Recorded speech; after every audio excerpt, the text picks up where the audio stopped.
Task 28 అనేది పిల్లలకు వృత్తం, చతురస్రం, త్రిభుజం మరియు దీర్ఘచతురస్రం ఆకారాలలో తయారు చేయబడిన వస్తువులను నిజజీవితంలో చూపించడం. మీకు ఇష్టముంటే పిల్లలు వేసిన చిత్రాలను మీ ఇంట్లో వేలాడదీయండి. మార్కెట్కి వెళ్ళినప్పుడు లేదా రోడ్డుమీద నడిచేటప్పుడు పిల్లలకి వృత్తం, చతురస్రం, త్రిభుజం మరియు దీర్ఘచతురస్రంతో తయారు చేయబడిన వస్తువులని చూపించండి. నిజజీవితంలో ఇలాంటి ఆకారాలను దేనికి వాడతామో వాళ్లకు అర్థమయ్యేలా చూపించి చెప్పండి. పిల్లలు ఏదీ నేర్చుకోవాల్సిన అవసరం లేదు. కేవలం వాళ్లకి ఎన్ని వస్తువుల చూపించగలిగితే అన్ని వస్తువులను చూపించండి. చూడండి, టైర్లు అనేవి వృత్తం అనే ఆకారంలో ఉంటాయి. అంటే గుండ్రంగా ఉంటాయి.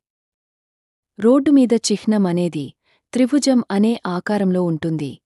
చీస్ అనేది చతురస్రం అనే ఆకారంలో ఉంటుంది.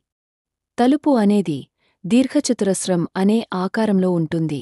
ఇలాగే వీలైనన్ని ఆకారాలు కలిగిన వస్తువులను చూపించండి. పిల్లలకి ఒక్కసారి చూపించి చెప్పడం వల్ల త్వరగా నేర్చుకోలేరు.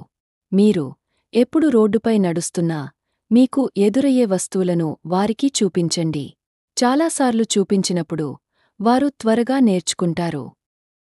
దయచేసి దీన్ని చాలా జాగ్రత్తగా వినండి. ఇది చాలా ముఖ్యమైనది.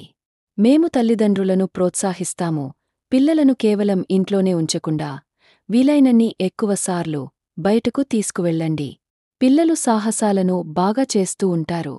వారిని పర్యావరణంలో ఉంచి వారి సొంత వేగంతో వారిని నేర్చుకొనివ్వండి. వారి మెదడుకు ఇది చాలా అవసరము. అలాగే తల్లిదండ్రుల యొక్క ప్రేమ మరియు రక్షణ కూడా వారికి అవసరం. మాతో నేర్చుకుంటున్నందుకు ధన్యవాదాలు.